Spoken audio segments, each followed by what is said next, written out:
Hello everyone and warmly welcome है दोस्तों आप सभी का आईएफएस की शानदार प्लेटफॉर्म के ऊपर। तो दोस्तों, हर बच्चा जब ग्रेजुएशंस में आता है तो उसको हर बार लगता है कि अच्छे कॉलेज से, उसके अच्छे इंस्टीट्यूट से उसकी मास्टर्स हो और उसी के साथ साथ फ्यूचर्स में जैसे रिसर्च हो, पीएचडी प्रोग्राम्स हो, वो भी हो जाए। बट ग्रेजुएशन टू मास्टर्स के लिए बच्चों को जो है वेरियस एंट्रांस एग्जाम देने पड़ते हैं। अब इन एंट्रांस एग्जाम्स की मैं बात करूँ तो आईआईटी जाम हो जाए, टिफर हो जाए, गेट भी हो जाए और स्ट्रेट पीजी हो जाए। इन डिफरेंट एग्जाम्स को देने के बाद उनके लिए गेट ओपन हो जाते हैं प्रीमियम इंस्टीट्यूट के, जहां से वो मास्टर्स कर सके। और उसी के साथ साथ कुछ इंस्टीट्यूट ऐसे भी होते हैं जहां से इनके लिए फेलोशिप, स्टाइपेंड प्रोवाइड किया जाता है। अब बच्चे आगे जाने के लिए, मास्टर्स करने के लिए इनको होके गुजरना पड़ता है इन एंट्रेंस एग्जाम्स के थ्रू। और आईएफएस के बच्चे जो है बहुत ही हुनर और मेहनती हमें देखने को मिलते हैं। इस एग्जाम्स में आराम से अच्छे तरीके से रैंक लाते हैं, अच्छा स्कोर कर लेते हैं, बट इनके पीछे उनकी हार्ड वर्क, डेडिकेशन और मेहनत हमें देखने को मिलती है। आज हम ऐसे ही एक कैंडिडेट से मिलेंगे, जानेंगे उनकी जर्नी क्या रही थी इस प्रिपरेशन के लिए, जिन्होंने स्वेट पीजी में बहुत ही अच्छा और शानदार स्कोर हासिल किया है।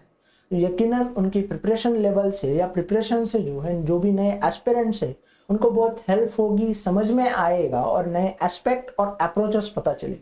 तो जानते हैं उनकी जर्नी क्या रही थी इस एग्जाम्स के लिए। तो हेलो, हाँ, हेलो। थोड़ा अपने बारे में इंट्रोड्यूस कीजिए हमें। मेरा नाम अदिति कुमार है और मैं सोलापुर महाराष्ट्र से हूँ। मैंने मेरी डिग्री में बीएससी ऑनर्स एग्री किया है कॉलेज ऑफ एग्रीकल्चर अंबाजोगाई से। ओके, और तो मेरे सीवीटी पीजी में 201 मार्क्स थे। प्लांट बायोटेक्नोलॉजी में क्या? हाँ, प्लांट बायोटेक्नोलॉजी में। ओके, तो अदिति आपको कॉन्ग्रेचुलेशन मेरी तरफ से, पूरा आईएफएस फैमिली की तरफ से। बहुत ही बेहतरीन थैंक स्कोर यू। आपने हासिल किया है। अब मुझे ये बताइए आदिति कि आपकी एजुकेशनल जर्नी क्या रही है। जैसे आपने बताया कि आप बीएससी होम्स कर रहे हैं एग्रीकल्चर में। हाँ, मैं बीएससी कर रही हूँ। अभी मेरी हुई है कंप्लीट। अभी फाइनल ईयर कंप्लीट हुआ है मेरा कॉलेज ऑफ एग्रीकल्चर अंबाजोगाई से। मैंने 11th 12th की दोनों ग्रुप के साथ कोल्हापुर से। और मेरा 10वीं तक की पढ़ाई मेरे गांव में ही हुई है। ओके, तो आपने आपका 10th तक का एजुकेशन जो है अपने गांव में कंप्लीट किया, फिर 11th 12th आपने कोल्हापुर से कंप्लीट किया, हाँ, फिर आप 12th के बाद जो है वो अंबाजोगाई जो कि बीड में है, वहां से आपने हाँ, कॉलेज ऑफ एग्रीकल्चर के थ्रू आपका बीएससी कंप्लीट किया। मुझे हाँ। ये बताइए कि फिर मतलब 10th तक आपने गांव में किया, फिर 11th 12th आपने किसी अनदर शहर में किया, फिर आपका ग्रेजुएशन जो है अलग शहर में, ये इसके पीछे क्या रीजंस रहे? रीजन ये है कि जो हमारा स्वामी विवेकानंद संस्था है ना, हम्म, उनका मेन कॉलेज है कोल्हापुर में। वह बहुत अच्छी फैसिलिटीज है, इसलिए हमने उधर एडमिशन लिया। अच्छे मार्क्स भी थे 10 में। और उसके बाद मैंने महाराष्ट्र की सीईटी दी। सीईटी के थ्रू मेरा एडमिशन बीएससी एग्री में हुआ। तो ऐसा एडमिशन लिया सीईटी के थ्रू मैंने। ठीक है। अब मुझे ये बताइए कि जो आप कॉलेज में पढ़ी है वो कॉलेज मतलब गवर्नमेंट के है, हाँ, गवर्नमेंट कॉलेज? गवर्नमेंट। गवर्नमेंट।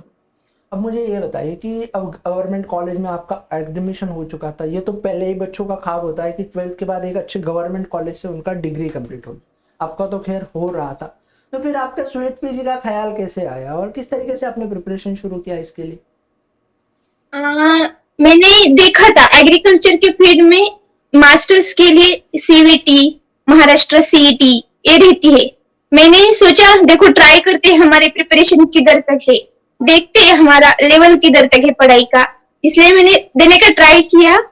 और मैंने ऐसे कुछ क्लासेस वगैरह नहीं की, मैंने यूट्यूब से ही पढ़ाई की।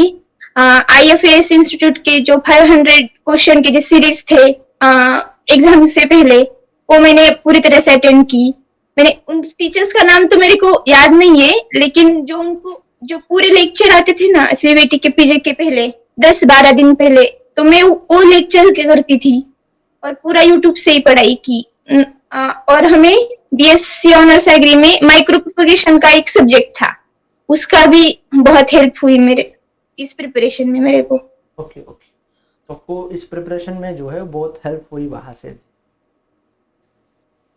तो मुझे ये बताइए कि आपने प्लांट बायोटेक्नोलॉजी को दिया है, आपका बीएससी जो है एग्रीकल्चर में रहा है, और प्लांट बायोटेक एग्रीकल्चर में बस एक छोटा सा सब्जेक्ट होता है किसी सेमेस्टर में।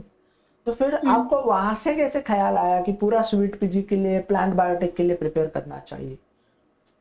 मेरे मैंने मेरा प्लान था प्लेन बीएससी बायोटेक में करने का। लेकिन मैंने एक मेरे टीचर से पूछा तो उन्होंने बताया इसमें ज्यादा रिसर्च करना पड़ता है, रिजल्ट आने के बाद सब कुछ होता है ना, पहले कुछ नहीं हो सकता ऐसा।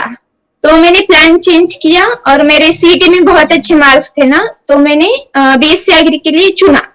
तो मेरे मन में था ना मुझे लेना है, तो मैंने सोचा अभी नहीं तो अभी ट्राई करते हैं, तभी नहीं मिला ना चांस तो अभी ट्राई करते हैं, लेकिन देखते हैं क्या होता है। तो अच्छे मार्क्स आए, ऐसे करके सोचा था मैंने। पसंद है मेरे को पहले से बायोटेक्नोलॉजी। बायोटेक्नोलॉजी आपको पहले से ही पसंद है, ठीक है। अब मुझे ये बताइए कि जैसे आपने बोला कि आपने प्रॉपरली यूट्यूब से पढ़ा था, तो फिर मतलब जनरली आईएफएस का लेक्चर का टाइम जो है सुबह 11 बजे का होता है, स्वीट पीजी। हाँ, रिकॉर्डेड लेक्चर थी। ओके, तो आप रिकॉर्डेड लेक्चर देख के पढ़ती थी, पूरा समझती थी, ठीक है। अब आपने रिवीजन कैसे की थी इन चीजों के लिए?